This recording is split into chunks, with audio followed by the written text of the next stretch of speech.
We build robots to operate in our world, a chaotic, physical space filled with moving obstacles, uneven terrain, and unpredictable geometry. But when a robot first boots up, its internal state is entirely blank. It is blind to the room around it. For a machine to do anything useful, it must answer three organizing questions. Where am I? Where am I going? And how do I get there? Robotics engineers approach these questions using two opposing philosophies. On one end is model-free reaction, fast, thoughtless reflexes. On the other end is model-based deliberation, slow, calculated planning. In the 1980s, roboticist Rodney Brooks championed the reactive approach, arguing that the world is its own best model. Instead of spending computing power trying to build a static internal map, he believed a robot should rely on fast sensor motor loops to resense reality whenever it needs to know something. While Brooks's reflexes allow for fast movement, they lack foresight. This is why modern autonomy is built as a hybrid software stack, layering reactive behaviors beneath deliberative planning. The challenge is that a single monolithic algorithm cannot process high-level geometry while simultaneously reacting to a sudden collision. To survive in the real world, a robot needs a multi-tiered architecture where these different timescales can operate in parallel. The foundation of that architecture is reactive navigation. This is an instantaneous, memoryless coupling between a robot's sensors and its motors. The purest example is a thought experiment known as the Bratenberg vehicle, specifically the configuration labeled aggressive. This top-down schematic shows the crossed-wired logic. As the right sight sensor approaches a light source and the signal grows stronger, it forces the left wheel to spin faster. The result is an emergent homing behavior where the robot automatically charges towards the target. But because these systems have no memory of where they have been, they are easily defeated by local minima. A simple U-shaped obstacle becomes a permanent trap as the robot lacks the context to realize it is moving in circles. To escape those traps, we move to simple automata, like the Bug-2 algorithm. This adds a tiny fraction of internal state, a finite state machine, to the controller. Bug-2 follows a straight line toward the goal. When it hits an obstacle, it switches modes to trace the perimeter. It only breaks away from that boundary when it recrosses its original path at a point closer to the goal.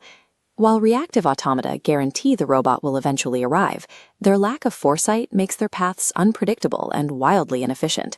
They find a path, but rarely the shortest one. Map-based deliberative planning solves that inefficiency. It allows a robot to compute an optimal route through its environment before it ever commits to motion. However, computing a path for a bulky, complex robot through tight gaps is a massive geometric challenge. Treating the robot as a physical shape makes the math nearly impossible to solve in real time. To make this searchable, we use an abstraction called configuration space, or C-space. Through a process called a Minkowski sum, we mathematically inflate every physical obstacle by the exact radius of the robot, creating a forbidden zone buffer. This inflation allows us to shrink the robot down to a single zero-dimensional point. Navigating the environment is no longer a complex collision problem. It is simply a point moving through the remaining free space. This C-space abstraction is the necessary prerequisite for all global pathfinding. It simplifies the world just enough for a computer to search it. With the map simplified into a grid, we can use a distance transform to find the absolute shortest path. This is a grass-fire computation. Starting at the goal, we assign distance values to every free cell, propagating outward until the entire map is filled. To execute the plan, the robot just rolls downhill. It looks at its neighbors and steps to the cell with the lowest value, tracing a path that is mathematically guaranteed to be the shortest possible route. Grids are reliable, but they are rigid. If the map changes, the entire field must be recalculated.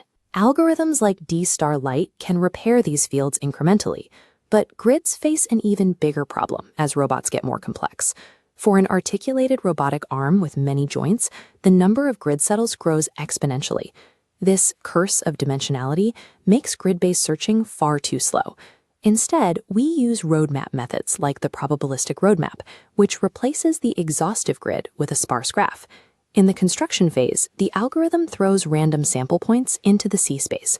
It discards anything that hits an obstacle, leaving only a scattered cloud of valid milestones in the free space. It then links these milestones together with a fast local planner, creating a searchable highway network across the map.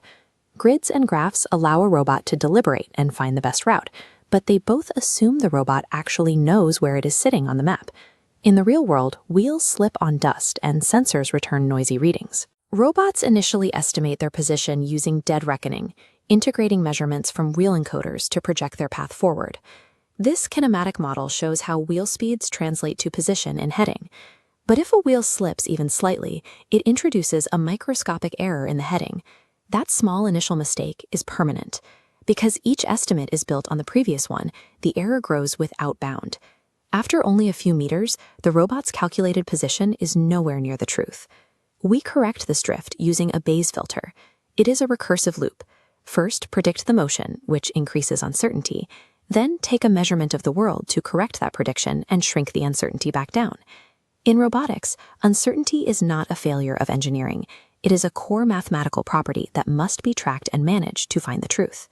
For keeping a known position accurate, the industry uses the extended Kalman filter, or EKF. The EKF represents the robot's belief as a single Gaussian distribution, an ellipse of probability.